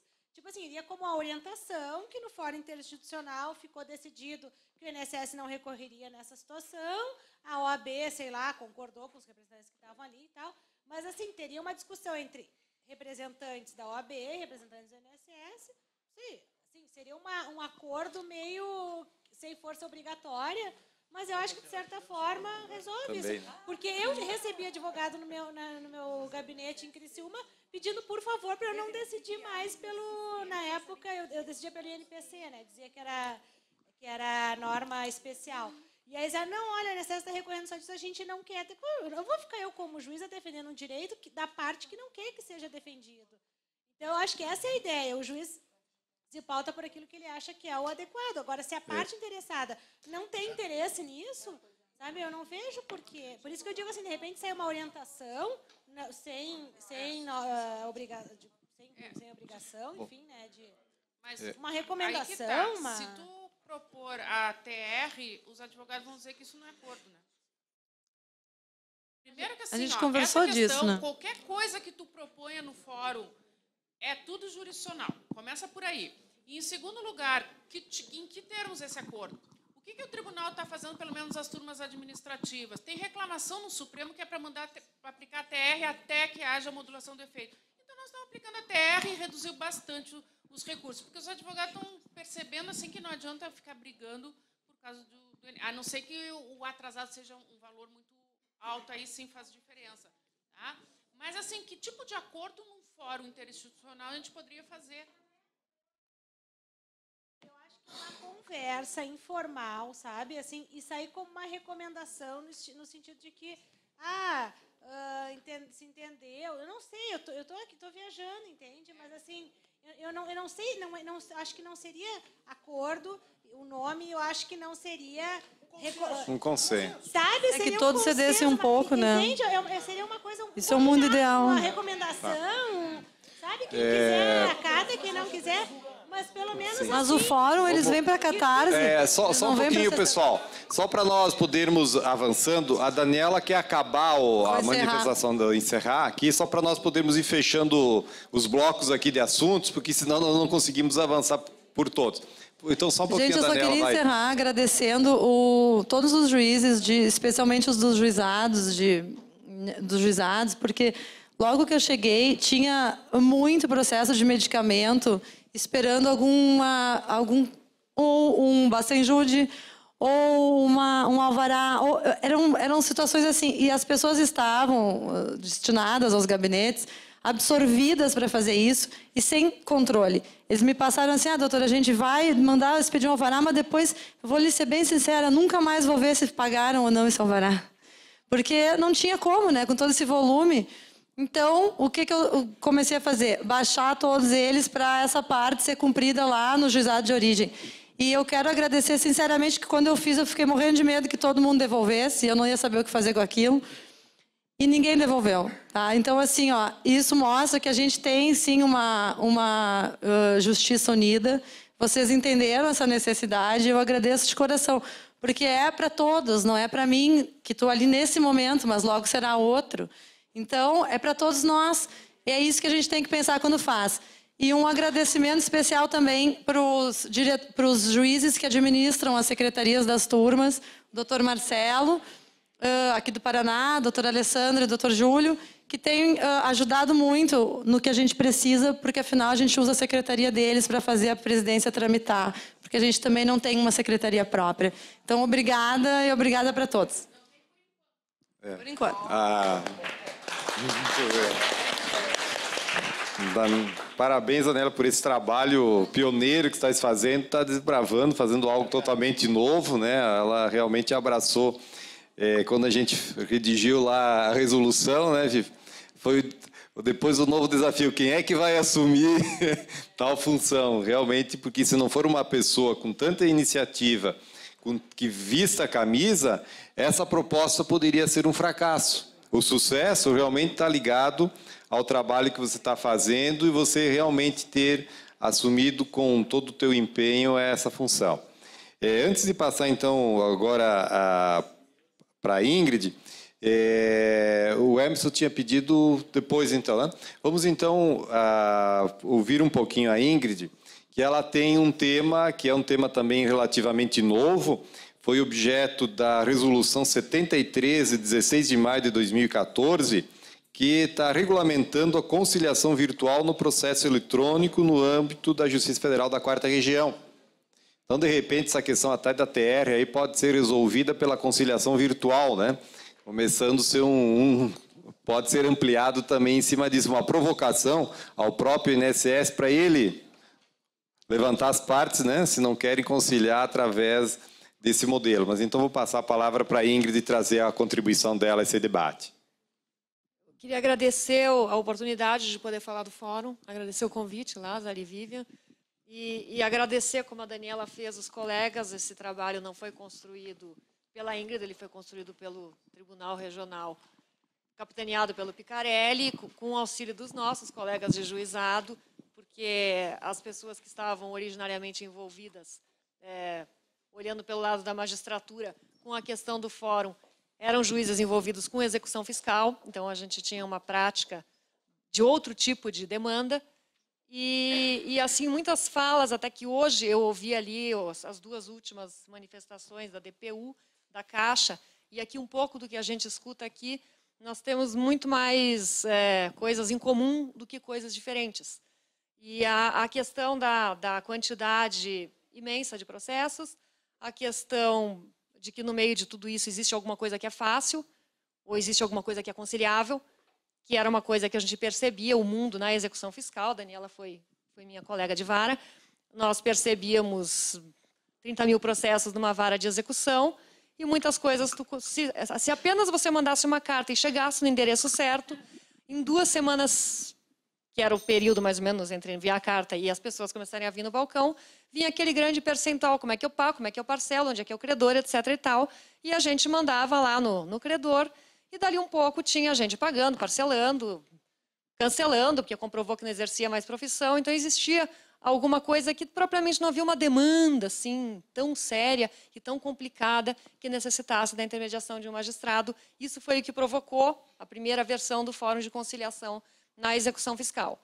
E isso é uma coisa que a gente observa que, pelas falas de vocês e pelos assuntos que a gente ouve morando numa casa de justiça, que isso acontece com a União, que isso acontece com o INSS, que isso acontece com a Caixa Econômica Federal. Existe um percentual em que a questão litigiosa ela tem, na verdade, uma certa baixa litigiosidade. Ou se ela tinha uma alta litigiosidade, em algum momento, por alguma decisão do Supremo, por alguma decisão de recurso repetitivo do STJ, o cenário se alterou.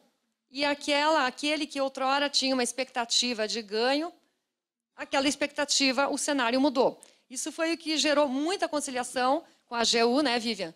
Por causa das gratificações, conforme o cenário da jurisprudência foi modificando, a vontade de pagar foi aumentando, e por uma conta, assim, que muito claramente a AGU falou ali, tivemos uma reunião no gabinete da Vivian sobre a conciliação para a AGU, e uma percepção que eles tiveram de alguém capitanear e parar e fazer uma conta.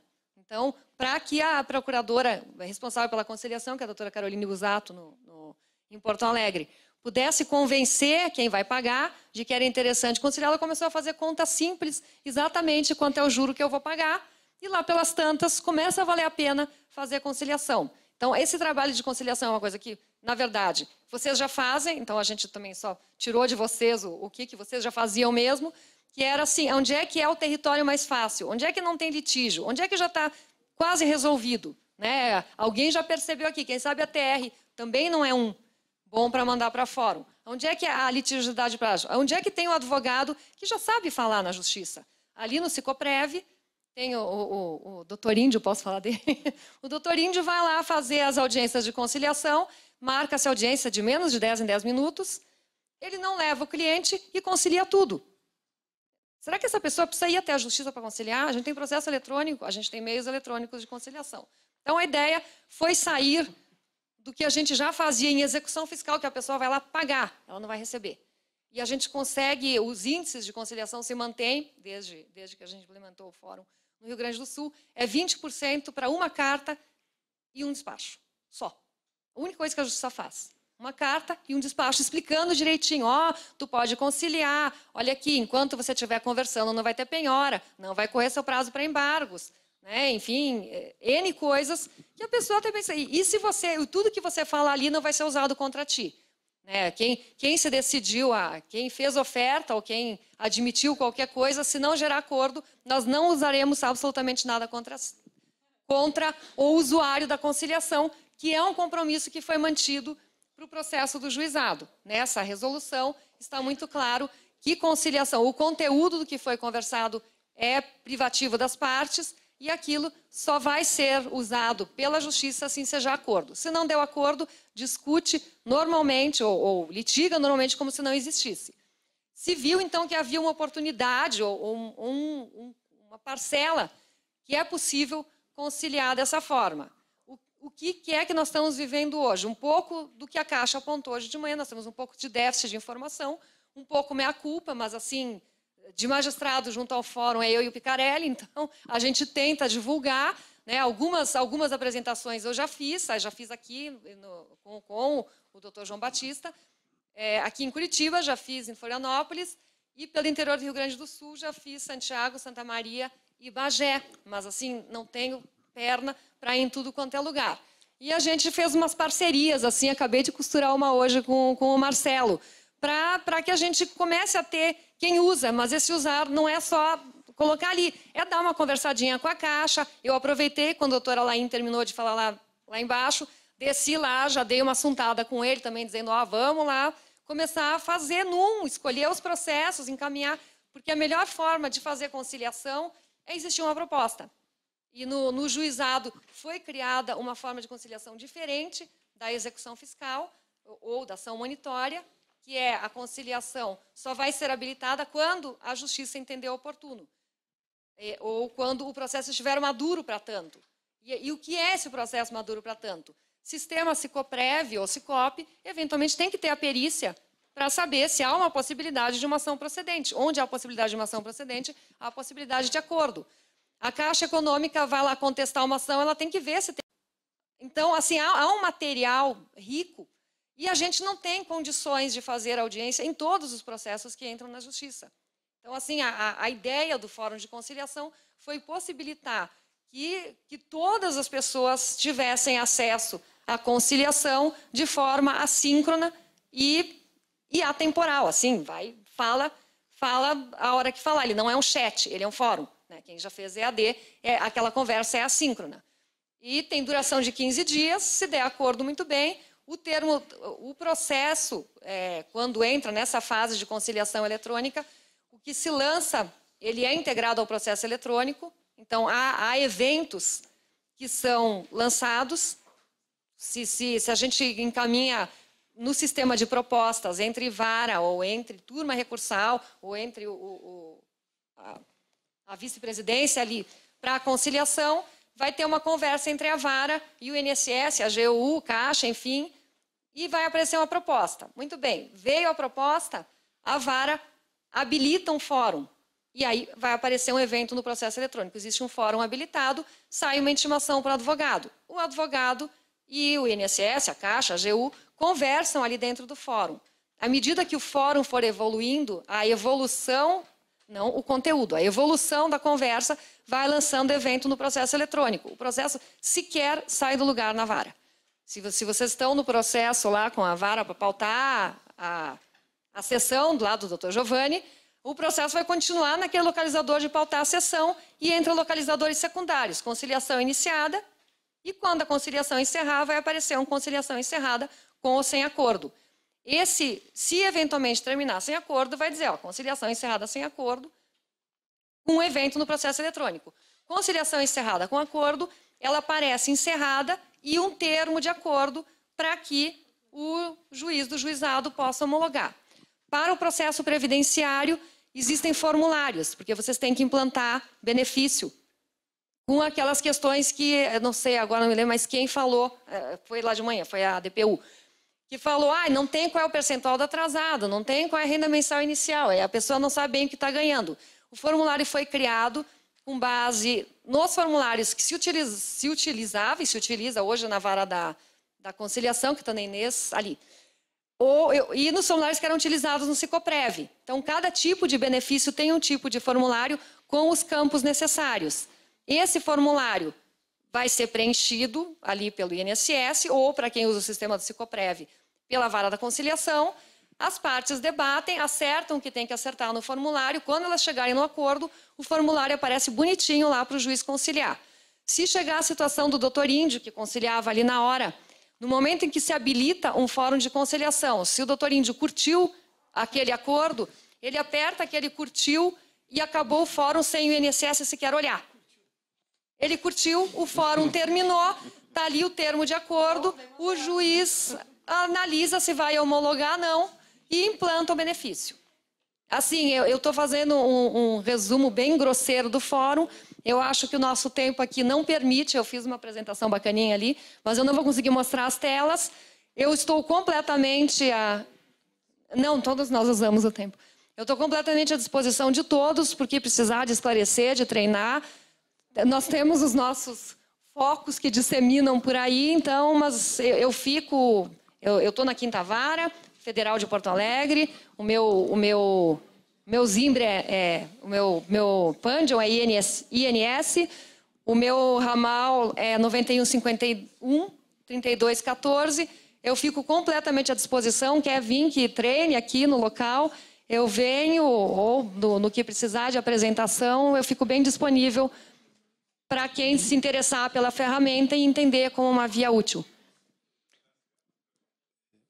Claro, já está hoje à disposição, eu vou pedir para imagens, já manda para todo mundo. Eu não sei se consegue, eu acho que razoavelmente consegue entender, porque a gente conhece o sistema. Só para quem olhar as telas, ela tem um misto entre o que a vara está olhando, o painel do procurador e o painel do advogado. O sistema está na nossa área de trabalho ali naquelas ações ali do EPROC, tem lá fórum de conciliação. Ali dentro é que a gente mexe, tanto quanto de painel para painel, quanto de ações dentro do fórum. Mas, Ingrid, eu iria propor para ti, amanhã nós teremos uma oficina pela manhã toda só sobre conciliação, que vai estar a cargo do desembargador Paulo Afonso. Quem sabe você pudesse amanhã pela manhã, você vai estar aqui? Eu não estava inscrita para o curso. Mas... você vai estar aqui amanhã? Mas tem como mudar o voo? Você não vai estar? Mas você... Só se eu pudesse mudar meu voo. Não, aí de repente se puder até apresentar amanhã na própria oficina, para poder também propiciar um debate maior sobre esse tema, né? Seria muito importante, se for possível, né? Aí a gente poderia incluir no fórum, com o desembargador Paulo Afonso também, poderia haver nesse sentido.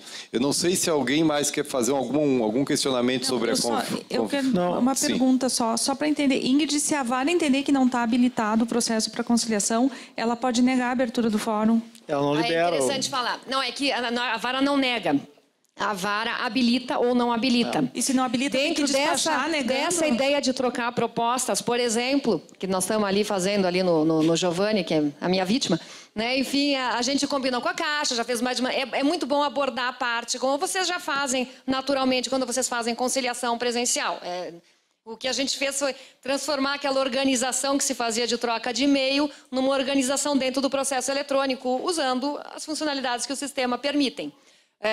Quando se manda, a vara do Giovanni fez uma seleção, o gabinete fez uma seleção de processos, e a Caixa disse: eu quero olhar 20 processos de ação de indenização por erro, e eu quero olhar 20 processos da parte do contrato comercial.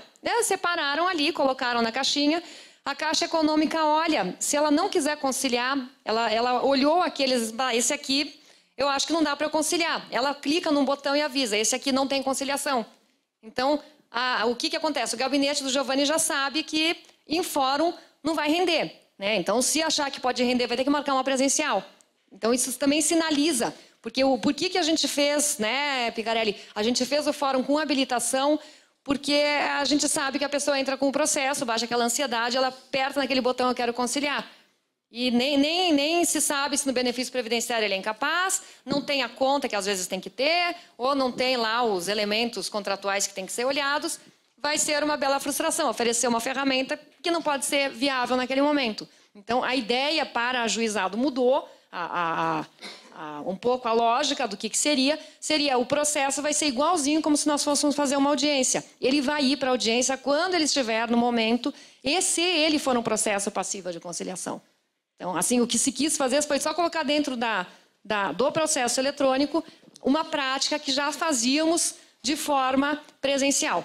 Era assim. É claro que com essa peculiaridade, e o fórum não tem a menor pretensão de substituir o que ele não pode substituir, que é a necessidade da conciliação mediada, da conciliação com o juiz ou com o conciliador, ou da solução adjudicada. Assim, o fórum, assim, humildemente, ele se presta a resolver a demanda fácil. Aquela que não tem controvérsia e que a gente fica ocupando pauta e fazendo as pessoas se deslocarem com muita dificuldade, às vezes, para alguma coisa que vai ser aquilo ali mesmo. Ou algo muito próximo daquilo que está ali. E no previdenciário ele pressupõe, como a Ingrid falou, uma triagem, né? Uma triagem, quase que uma proposta que seria feita pela vara para levar para a conciliação. Então, uma análise do... Pois é, mas é o que dá resultado na conciliação depois. Não faz triagem, não dá resultado. Eu tenho uma pergunta, então... Assim, pois é, a gente adotou essa sistemática aí porque os procuradores federais queriam isso lá, né? Desculpa, eu perdi aqui. A habilitação é essa da proposta pela vara quando feita a montagem da proposta, né? Da triagem.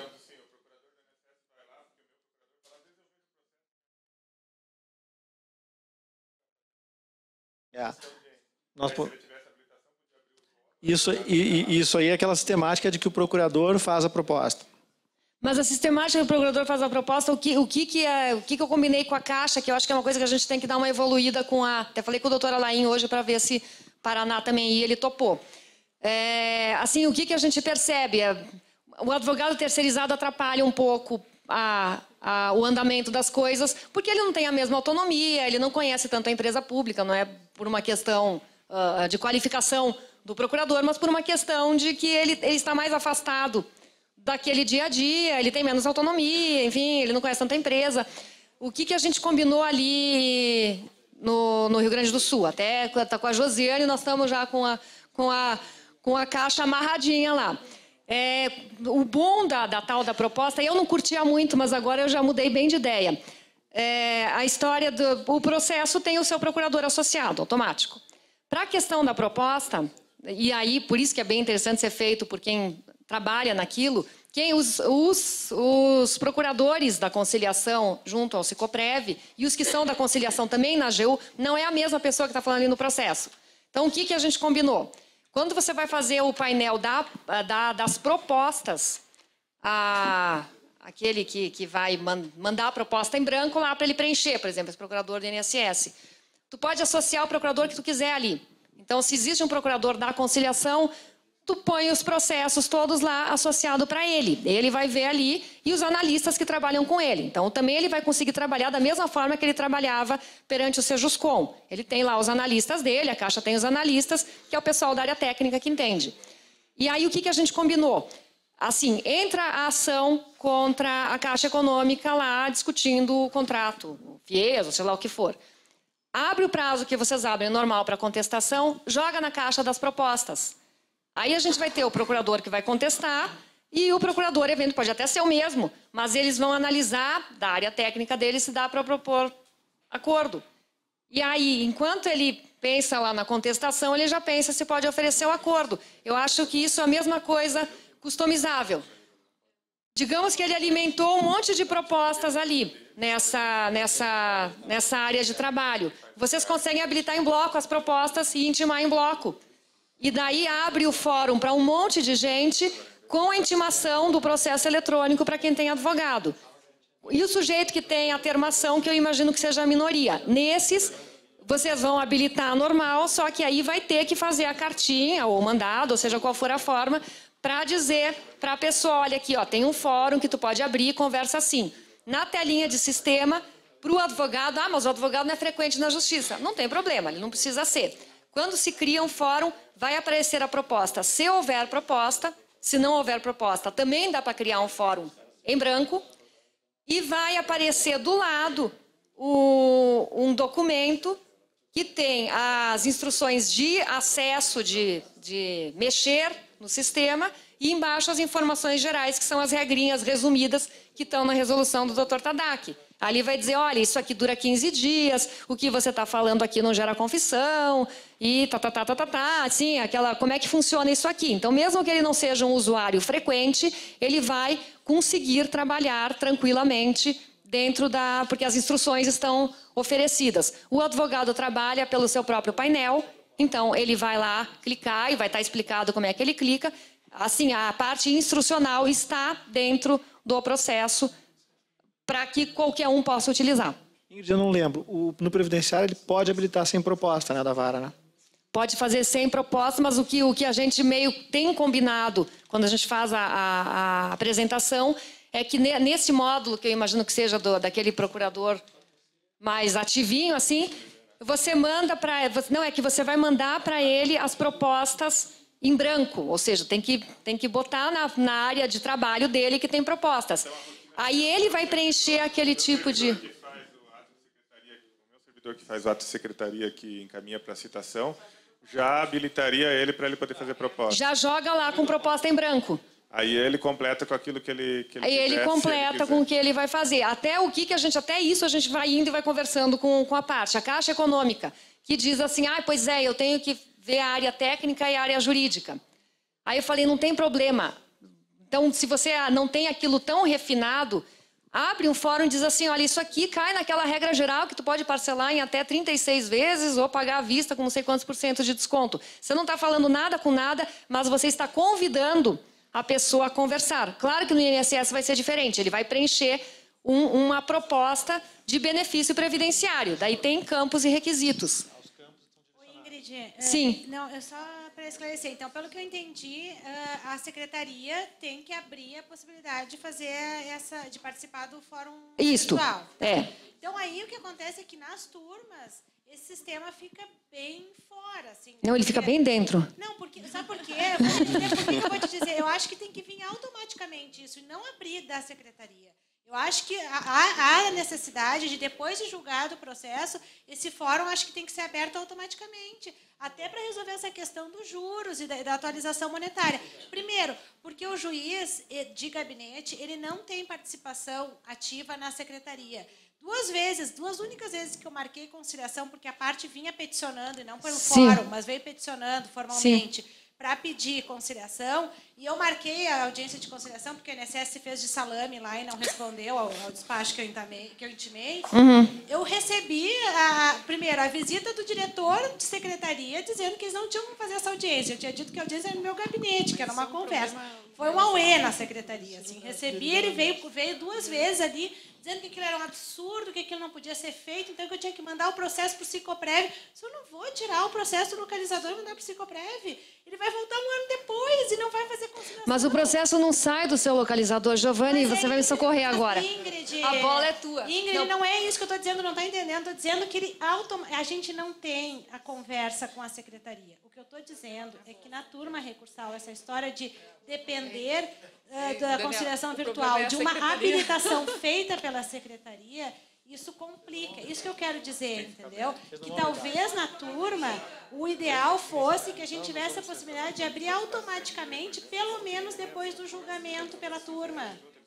Tá entendendo? Eu estou entendendo, mas não estou concordando. O que acontece? Se o INSS fosse fazer de salame, ele não vai falar no fórum. Já não adiantou muito. Não, mas a parte tem a possibilidade de começar essa conversa. Se ela começar uma conversa que aquele outro ouvido do outro lado não falar, não vai adiantar. É uma questão, por exemplo, se for de juros, eles vão aceitar. E é uma enorme gama de processos. Porque a gente está julgando... Giovanni. Eu estou dizendo que a conversa da secretaria com um gabinete de turma é pior do que a conversa de gabinete de juiz dentro da sua vara. Que talvez o que tu queria que já indo para a turma fosse habilitado já ao fórum. É uma coisa de se pensar. É uma ideia, porque, uma extensão, né? Porque me parece assim, que na situação da turma hoje é impossível mesmo. Eu acho que todos que a secretaria fazer a abertura. Mas eu só digo, claro, é uma ferramenta nova que está sendo... É uma ferramenta nova que a doutora Ingrid está apresentando. Até eu ofereci o meu gabinete e já quero fazer um agradecimento aqui à doutora Daniela, que fez esse mutirão, né, na presidência e permitiu que sobrasse um espaço, se é que sobra alguma coisa de tempo, mas por já termos a presidência, o encargo da Daniela, pudemos então nos dedicar a essa tarefa piloto, né? Mas a questão foi o seguinte: como nós estávamos com um volume muito grande, que houve redistribuição, né, de todos os processos cíveis para a turma, isso, para quem não acompanhou dos outros estados, ocorreu em dezembro, né, de 2013, eram todos os processos cíveis que estavam nas turmas e foram realocados nessa turma que foi criada e é uma turma cível. Então, veio um grande volume de processos, alguns conclusos há muito tempo, né? E nós estamos até hoje tentando fazer frente a esse acervo, né? Tem até minha colega Joane aqui da turma, não me deixa mentir sozinho, né? E então nós estamos tentando aí, pautando, né, todo esse volume de processo extenso e tal, e tentando usar todas as medidas possíveis. E uma ferramenta que me chamou muita atenção, né, numa conversa que nós tivemos com a doutora Ingrid, foi desse botão. Nós tentamos antes remeter o processo para a vara, hoje vara das conciliações, né, mas seria o Sejuscom, que fez um trabalho muito bom, gratificações nas turmas, né, o doutor Altair fez várias audiências presenciais, né? Esse é um projeto, digamos, já estava em curso, mas que nos ajudou muito na tarefa dos processos cíveis, né? Inclusive com o processo que estavam na turma, porque fica muito mais fácil para conciliar, sobretudo, às vezes tem uma certa timidez dos procuradores, né, públicos. E aí já tem até uma sentença dando uma diretriz, né? Então, esses processos que estão no segundo grau ficam com uma diretriz boa aí para até auxiliar em termos de proposta, em termos desse custo, né, benefício que traria um eventual acordo ou não. E também a experiência que o tribunal fez, né, com esses mutirões de conciliação no segundo grau nos levam a crer que nós temos essa possibilidade de sermos bem-sucedidos aqui. E aí, só que, claro, aqui acho que a Dulce chamou a atenção, né, tem essa questão da triagem, né? A triagem, ela... Né, mas eu posso dizer para vocês também que ali nas turmas nós temos o diretor, né? E essa triagem, claro que é feita pela classificação que o advogado dá. Mas não... Eu tenho visto ali que algumas matérias que foram apresentadas, no caso nós começamos com a Caixa. A Caixa diz que tem todo interesse em... A Caixa está interessada... Conciliar aquela que diz que tem bastante em turma e também em primeiro grau, aquela faixa 1 do tal do seguro. A Caixa disse, é nosso interesse... A questão foi o seguinte, essa triagem foi relativamente fácil, né? E digamos assim, nós encaminhamos e aí habilitamos, e aí é fácil, se faz um bloco e habilita. Então, claro... Essa é a questão, por exemplo, quando a gente foi fácil de fazer. Eu só pedi para sobrestar por causa do EPI, tá? Foi exatamente esse o processo que aconteceu comigo. Sobrestei por causa do EPI, a parte veio dizendo assim, olha, esse período que está faltando, que é o que estava sob iúdice ali, não vai repercutir em benefício para a parte, porque ela vai ganhar, de qualquer forma, um salário mínimo. Então, eu desisto desse período, eu não quero mais. Eu só pediria que estão chamando aí, que a gente tem que entrar para ir para os comerciais, para vir outra conversas cruzadas aí, desculpe interromper, mas eu acho que a gente pode avançar depois nessas conversas e amanhã também, então, na oficina, para poder chegar a um bom termo nisso. Talvez toda vez que tenha sentença de procedência, abra automaticamente essa caixa para conciliação, já fosse uma iniciativa que já resolveria. Antes de nós, então, encerrarmos esse painel aqui, eu gostaria de abrir só para mais uma manifestação do colega Alessandro Rafael Bertolo de Alexandre, que é da primeira Vara Federal de Paranaguá, que foi um dos que, quando nós estávamos pedindo sugestões para esse encontro, apresentou um número bastante significativo de sugestões, de melhoria de procedimentos e tudo mais. Então, eu gostaria de dar a oportunidade para que o Alessandro pudesse ser uma manifestação ainda antes de nós encerrarmos esse bloco. Eu gostaria de agradecer a nomeação. Eu vou ser bem breve, vou falar sobre algumas sugestões que eu apresentei. Uma delas que eu achei que foi de fundamental importância foi a criação do escritório modelo em Paranaguá. Eu acho que a gente deve incentivar essa iniciativa do escritório modelo, primeiro porque ela retira da termação uma tarefa que não é própria da justiça, né, que é reduzir a termo manifestações de forma jurídica, que deve ser apresentada de forma adequada, e também retira dos servidores o acompanhamento, que é muito difícil, né, porque aí mistura a relação dos servidores, que é transmitir a má notícia, e ao mesmo tempo informá-lo a respeito das consequências do que deve fazer. Então, eu sugiro, nessas circunstâncias, às vezes até um convênio entre a termações e escritórios modelos, se a cidade for pequena, para que seja encaminhado, vamos dizer assim, a manifestação fática para o escritório modelo conveniado em outra cidade, para que ele possa fazer esse acompanhamento, né, dessa demanda, talvez só reduza a termo no primeiro momento e depois encaminhe para o escritório modelo.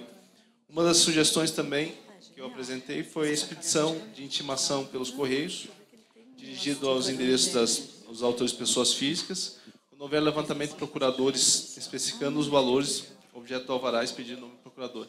Essa iniciativa eu ainda não implementei, porque eu acho que a gente precisa de uma regulamentação da corregedoria para evitar qualquer embate com a OAB.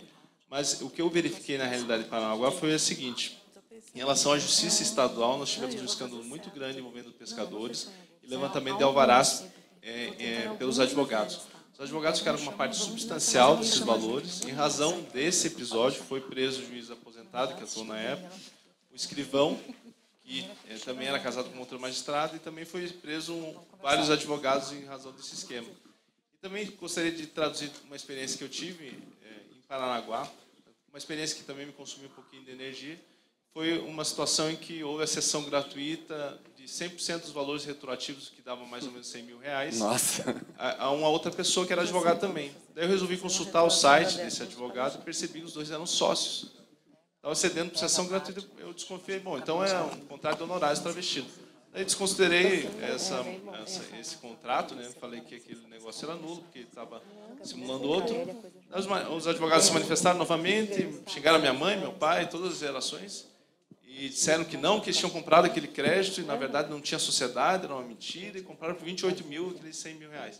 Mas eu, tendo em vista que havia uma irregularidade de representação, eu mandei o oficial de justiça intimar a parte com a decisão para que ela regularizasse essa procuração, porque tinha partes ali, eram 3 partes, 2 nunca tiveram procuração válida no processo. Teve sentença e o processo foi nulo desde o começo, ou inexistente, né? E fiquei esperando, e daí representaram na OAB, e tomaram todas as iniciativas. Passou 2 meses, eles contrataram novos advogados e disseram: nós somos enganados pelo advogado, vítimas de estelionato. Eles nos disseram que a gente ia receber tanto e nos induziram a e depois de vários anos, nos induziram a vender esse crédito por 30%. Então, obviamente, eu acho que essa iniciativa da gente expedir essa intimação, ela é válida, ela é importante, eu acho que é transparente, eu acho que os advogados não vão se opor, é direito da parte saber quanto está sendo levantado, e isso impede também uma série de manobras que a gente vê no dia a dia. Lógico que nós não podemos generalizar, 99% dos advogados são honestos. Algumas vezes, até por uma questão de organização, o escritório não consegue comunicar ao cliente. Perfeito, Alessandro. Eu acho que essa proposta... Vamos fazer assim, eu pedi para a COGEF, ele apresentou um rol de propostas, também como material do curso de sugestões, de ser disponibilizado as ideias apresentadas, que são muito interessantes. Obrigado, viu? Então, para finalizar, vou dar 30 segundos para cada um dos participantes, se quer dar alguma palavra final, e nós damos encerramento. Não, eu declino também. Eu só quero deixar anotado, tem uma experiência que eu faço lá com o ofício para o médico em ações de medicamento, depois, se tiver oportunidade, retome e a gente pode trocar uma ideia. Só para agradecer, eu acho que eu mais confundi do que expliquei, mas é que não dava para mostrar as telas, para ver se amanhã a gente retoma. Mas agradeço a atenção e renovo o meu agradecimento de apoio para os colegas que acreditaram e ajudaram a desenvolver. Obrigada. Ótimo. Então, pessoal, eu quero agradecer aos participantes desse debate, Savares, a Ana, a Ingrid e também a Daniela, e a todos aqui que fizeram a sua participação, tornando esse ambiente mais informal e bastante participativo. E eu acredito que teremos temas aqui, eu tinha relacionado temas, nós íamos passar não só 2 horas, mas eu acho horas seguidas. É uma prova de que nós temos que ter mais espaços assim de diálogos que permitam, então, trocar ideias e aprimorar a nossa prática diária. Eu agradeço a todos, convido agora...